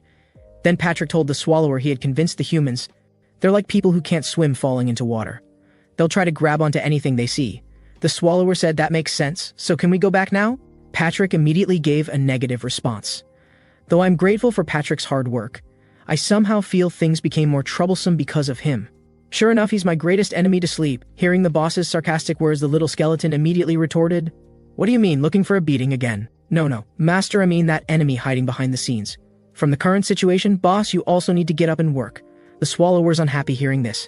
You're so enthusiastic today, can't you just do it all yourself? Patrick was furious. I don't know clone jutsu. The difficult captain's side he'll handle. And boss, you just need to build good relations with the humans. The Swallower couldn't believe his ears. Let me build good relations with humans, did I hear wrong? Patrick was also very helpless about this. Between a handsome adventurer and a boss dressed like a beggar, who looks more approachable isn't hard to guess, right? If I heard correctly, didn't you just insult me? Patrick said he was just giving an example. You doing the same things as humans is also one way to build good relations with humans. Listening to Patrick's words, the Swallower fell into thought. Humans spend most of their day sleeping. Even when awake, they just wander the streets and take walks. When tired from walking, they find some grass to lie down and rest. After thinking it through, the Swallower felt this was simply too cool. Just do what they normally do. Though I don't know what the boss thought to say such things. I have a bad feeling about this. Boss, don't forget to extract information from the humans' mouths, especially the forces hiding behind that chicken. Yes, my master. Just in case, I still need to remind you. No matter what humans do to you, you must endure it. I know you're so nagging. Sir, are you also a shadow adventurer of the House of Runo? But adventurer, sir, why do you dress like a beggar? You don't understand anything. This must be the disguise the sir wears when going out. At this time, the Swallower had only one thought in his mind, which was to directly swallow all these people and be done with it. But under pressure from Patrick, even the Swallower had to endure again and again. Hello, little friend. What question do you want to ask me? The little friend immediately asked the Swallower if he had seen Lord Ewens and Lord Adele. The Swallower said he hadn't seen them, but they sounded familiar. Then Rosa came before the Swallower again, and felt extremely sorry for her previous behavior. No problem, the things came back intact anyway. The Swallower was very clear that the girl before him was the breakthrough point for building good relations. Then Tote told the Swallower he was the vice captain, responsible for leading the people here to fully cooperate with the Sir, and invited the Swallower to immediately go with him to see Hastings' current situation. Don't humans need to sleep? Why would they call me to go look now? Better forget it. Rather than staying here to receive rounds of questioning bombardment, might as well change to a quieter place. Your suggestion is very good. Let's set off now. The Swallower was curious about one thing all along the way. Why were all the streets empty? Then Tote brought the Swallower to a door and told him the truth was inside. As soon as the door opened, a pungent smell rushed out. They are all people who starved to death in this famine. Every household's grain was cleared out half a month ago. The human nature finds it hard to resist the temptation of food. It's hard to imagine what tragic endings they all experienced. At this time, the Swallower told Tote his question. The humans he had seen during famines would direct their anger toward the Lord's castle. But why were Hastings' people different? The Black Disaster has been over for more than a month. Many people won't even mention the Black Disaster. Then Tote quickly closed the window, afraid their voices would carry out. After a long silence, Tote still decided to tell the Swallower the truth. As soon as he began speaking, it shocked the Swallower to his core. The man possesses world-destroying power as a dungeon boss. After he destroyed a city, many strange things happened, so he decided to go investigate with Tote. From Toad's account, he learned that after the black disaster descended, someone set fire to the fields that were about to be harvested. From then on, someone deliberately spread rumors that anyone who ate those blackened grains would be infected with disease. Thus, Hastings became cursed land. They even heard rumors that the royal family would abandon Hastings. This way, everyone lost hope of survival. It was then that a couple stepped forward. Since their fields weren't affected, they distributed their grain to the civilians in the city. Just when most people felt there was still hope to hold on, an unimaginable accident happened. One night, someone secretly broke into the couple's home. When discovered the next day, both were lying in pools of blood, already lifeless. From then on, people began to suspect each other, starting to kill and plunder for more grain. People were afraid their grain would be robbed by neighbors, so everyone shut their doors and eventually starved to death. Tote and his group survived until now precisely by eating those blackened grains. They chose to hide this matter to avoid villagers generating murderous intent again due to greed. Those grains never had contact with my main body. Of course they wouldn't be contaminated. But what purpose does the person spreading such rumors have? Then the Swallower followed Tote to the border of Hastings. At a glance, there were endless piles of civilians stacked like mountains. Tote said what they saw was only part of it. The Swallower wondered why not dispose of these corpses. Leaving them here, wouldn't they attract insects and cause plague? Fear occupied everyone's hearts, without knowing others' cause of death. No one dared step forward to clean up this number of corpses. They feared some contained the Black Disaster's curse. Then why don't you handle it yourself since you know it's fine? Forgot to tell you. That couple were Rose's parents. Their remains are also among these. We don't dare handle these corpses because we might not be able to provoke the person behind this. Then Tote quietly told the Swallower that guards working the morning and evening shifts were monitoring here daily. They also don't let anyone leave this city. Hearing this, the Swallower immediately connected this to the Lord's orders. Having such strange behavior during this period, obviously the Lord was very suspicious. The scene shifted to the primordial core, where two were leisurely enjoying afternoon tea. Mel really wanted to follow but was left at home by the Swallower. Just thinking about it made her feel very empty. Love had ultimately disappeared. Mel, you can't think like that. Master Swallow entrusted the important dungeon to us. This proves he trusts us very much. You wildcat dare compete with me for Master's affection. Serves you right being left behind to guard the house. I also think what you said makes perfect sense. Sure enough, Master Swallow still has me in his heart. Wildcat? No, wait, Mel, shouldn't you go check the room? After all, we don't know when humans might attack. Mel said not to worry about this point because she had the Watcher's Eye to observe at any time. Anyone stepping into the territory would be monitored. No way, we have visitors, just as Renee finished speaking. Based on feedback from the Watcher's Eye, Mel judged there should be only one intruder. Soon, Renee felt a strong aura rapidly approaching, immediately signaling Mel to prepare for battle. As the aura approached, the trembling became increasingly intense. Suddenly, a red light appeared before both their eyes. Its terrifying pressure swept through the entire room. Then a figure slowly walked out from the red light, followed by a voice very familiar to Renee. Strange, why did you come? Renee immediately stretched out her hand to block in front of Mel. The visitor was Elizabeth. Renee seemed both delighted and surprised by her visit. Because dungeon bosses rarely interacted normally, after all, everyone had a dungeon that needed guarding. At this time, Renee was angry she didn't give advance notice. She didn't have time to prepare delicious treats. Elizabeth said it didn't matter. If not, she could use Renee's blood to entertain her. Renee immediately refused Elizabeth after hearing this. Forget it, you drain a person dry. Then Elizabeth noticed Mel was a new face and asked about her identity. I am the Demon King, standing above tens of thousands of monsters. The 17th Master of Demon King Castle, Mel. Mel, let me introduce you. This is Elizabeth, the boss of Trite Castle. Hearing Renee's introduction, Mel was very flustered. Renee, if I keep being a guest here, can I see all the dungeon bosses? Mel, you're really something, joking about being a lifelong guest. That's quite thick-skinned. At Elizabeth's signal, a bat suddenly flew out, respectfully filling Elizabeth's cup with delicious wine. Strange. Since coming here, I haven't seen that idiot and Patrick. Then Renee told Elizabeth about their outing. With the current situation so bad, they actually left the dungeon at this time. Seeing Elizabeth so nervous, Renee choked up and asked what happened. Hearing this, Elizabeth's expression became very serious. Elizabeth told her all the villages around the castle were destroyed. Based on the amount of blood at the scene, there were definitely no survivors, but strangely, all the corpses disappeared. Moreover, those bloodstains were like attack routes, all heading in the same direction. And that direction pointed to the city of Hastings.